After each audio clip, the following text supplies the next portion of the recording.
Bible in a Year Live Chronological Project, Week 3, Day 2, Common English Bible. When Jacob learned that there was grain in Egypt, he said to his sons, "Why are you staring blankly at each other? I've just heard that there's grain in Egypt. Go down there and buy some for us so that we can survive and not starve to death." So Joseph's 10 brothers went down to buy grain in Egypt.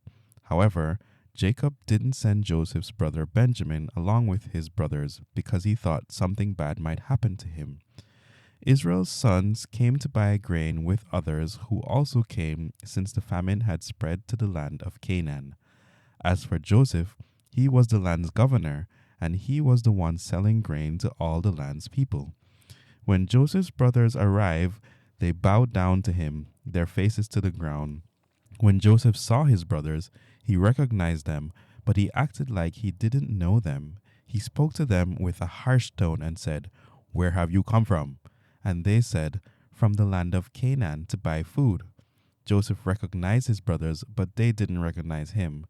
Joseph remembered the dreams he had dreamed about them and said to them, "You are spies. You have come to look for the country's weaknesses." They said to him, "No, master. Your servants have just come to buy food. We are all sons of one man. We are honest men. Your servants aren't spies." He said to them, "No, you've come to look for the country's weaknesses." They said, "We, your servants, are 12 brothers, sons of one man in the land of Canaan. The youngest is now with our father, but one is gone." Joseph said to them, "It's just as I have said to you, you are spies. But here is how to prove yourself. As Pharaoh lives, you won't leave here until your youngest brother arrives. Send one of you to get your brother, but the rest of you will stay in prison. We will find out if your words are true. If not, as Pharaoh lives, you are certainly spies." He put them all in prison for 3 days.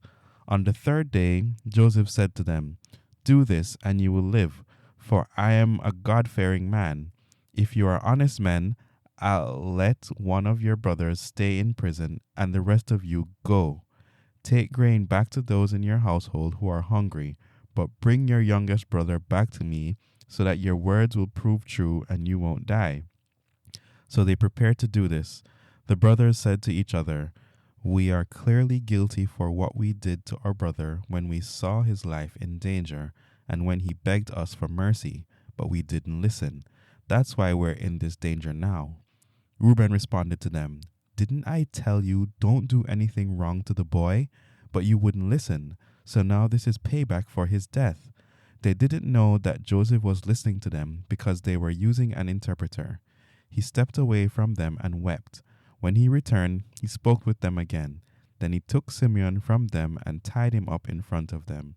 Then Joseph gave orders to fill their bags with grain, to put back each man's silver into his own sack, and to give them provisions for their trip. And it was done. They loaded their grain onto their donkeys and they set out.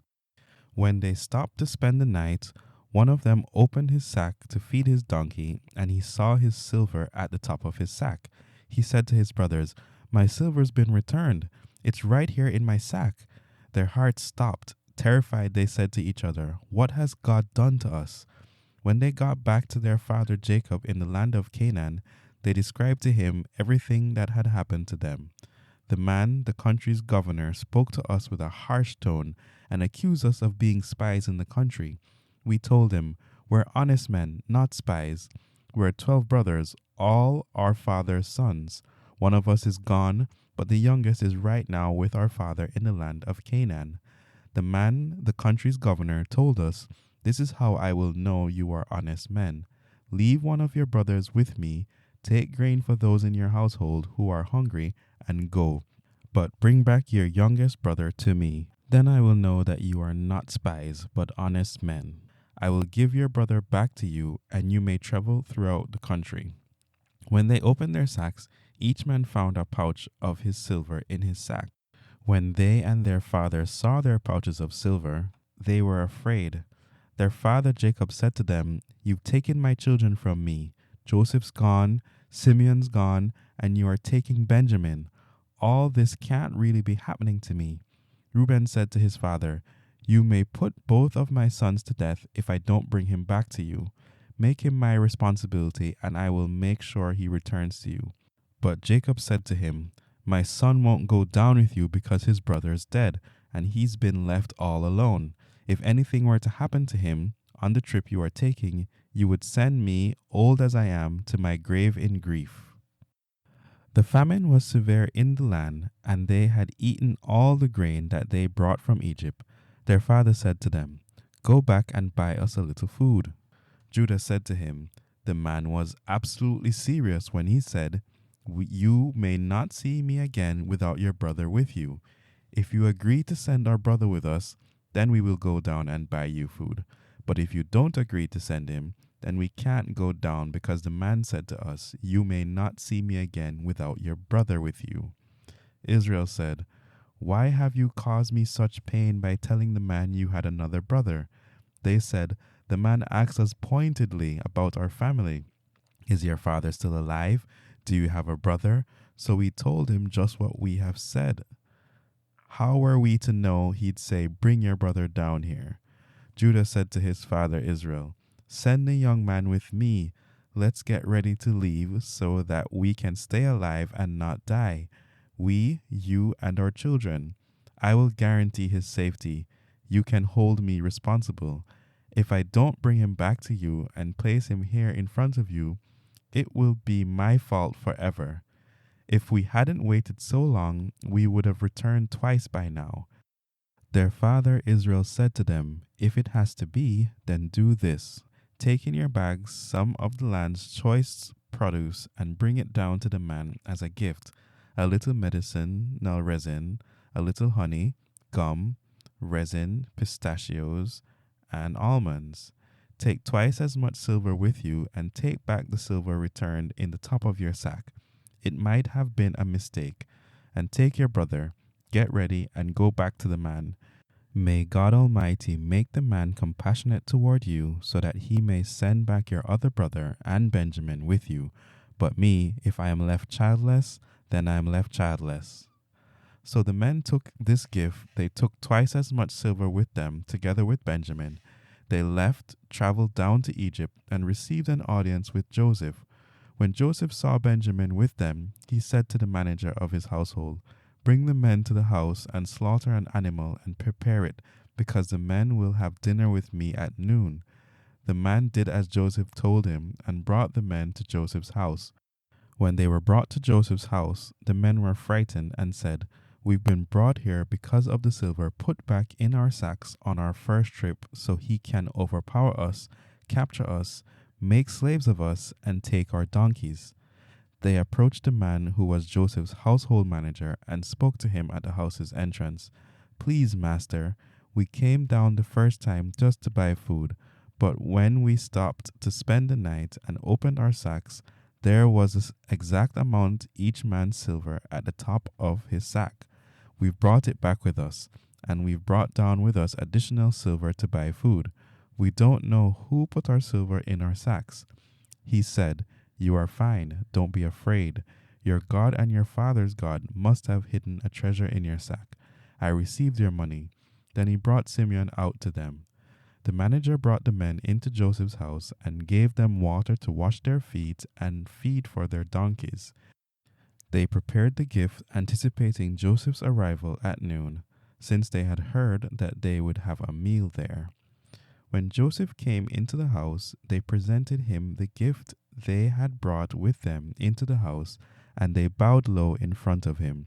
He asked them how they were and said, "How is your elderly father, but about whom you spoke? Is he still alive?" They said, "Your servant, your father, is fine. He's still alive." And they bowed down again with deep respect. Joseph looked up and saw his brother Benjamin, his own mother's son, and he said, "Is this your youngest brother, whom you told me about? God be gracious to you, my son." Joseph's feelings for his brother were so strong, he was about to weep. So he rushed to another room and wept there. He washed his face, came back, pulled himself together, and said, "Set out the dinner."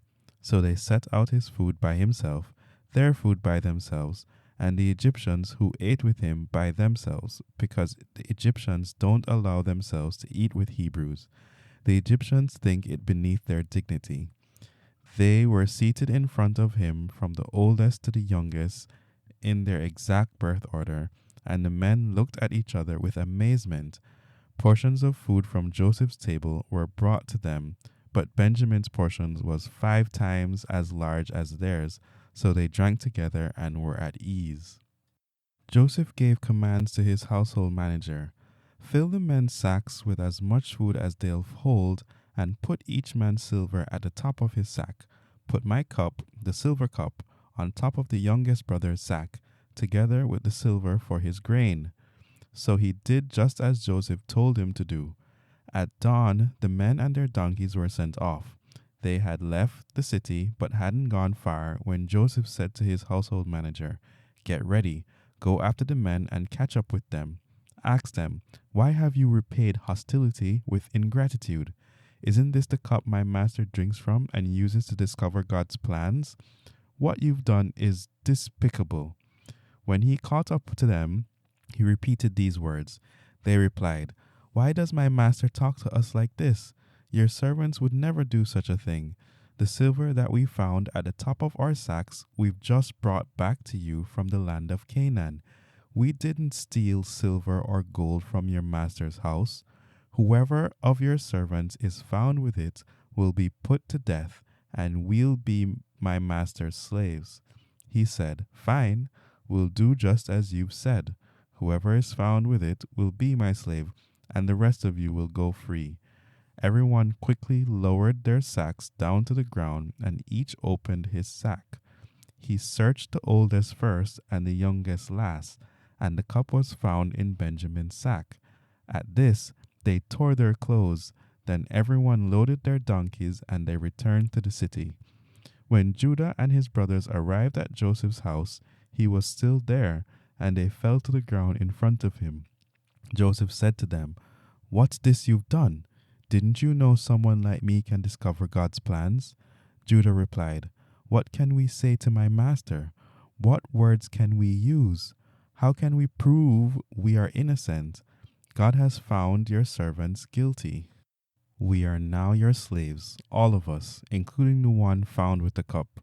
Joseph said, "I'd never do such a thing. Only the man found with the cup will be my slave.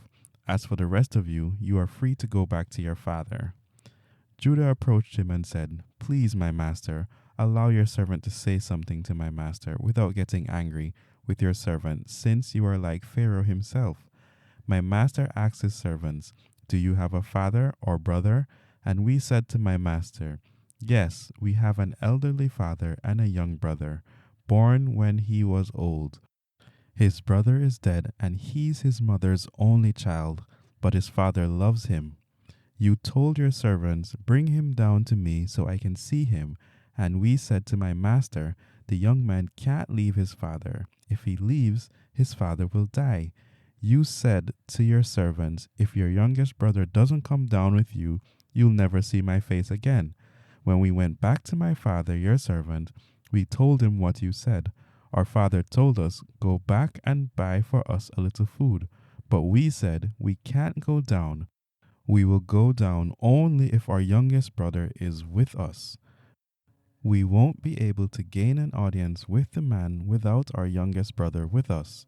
Your servant, my father, said to us, 'You know that my wife gave birth to 2 sons for me. One disappeared, and I said, he must have been torn up by a wild animal, and I haven't seen him since. And if you take this one from me too, something terrible will happen to him, and you will send me, old as I am, to my grave in despair. When I now go back to your servant, my father, without the young man, whose life is so bound up with his, and when he sees that the young man isn't with me, he will die, and your servants will have sent our father, your servant, old as he is, to his grave in grief. I, your servant, guaranteed the young man's safety to my father, telling him, if I don't bring him back to you, it will be my fault forever. Now please, let your servant stay as your slave instead of the young man, so that he can go back with his brothers. How can I go back to my father without the young man? I couldn't bear to see how badly my father would be hurt. Joseph could no longer control himself in front of all his attendants, so he declared, "Everyone, leave now." So no one stayed with him when he revealed his identity to his brothers. He wept so loudly that the Egyptians and Pharaoh's household heard him. Joseph said to his brothers, "I'm Joseph. Is my father really still alive?" His brothers couldn't respond because they were terrified before him. Joseph said to his brothers, "Come closer to me." And they moved closer. He said, "I am your brother Joseph, the one you sold to Egypt. Now, don't be upset and don't be angry with yourselves that you sold me here. Actually, God sent me before you to save lives. We've already had 2 years of famine in the land, and there are 5 years left without planting or harvesting.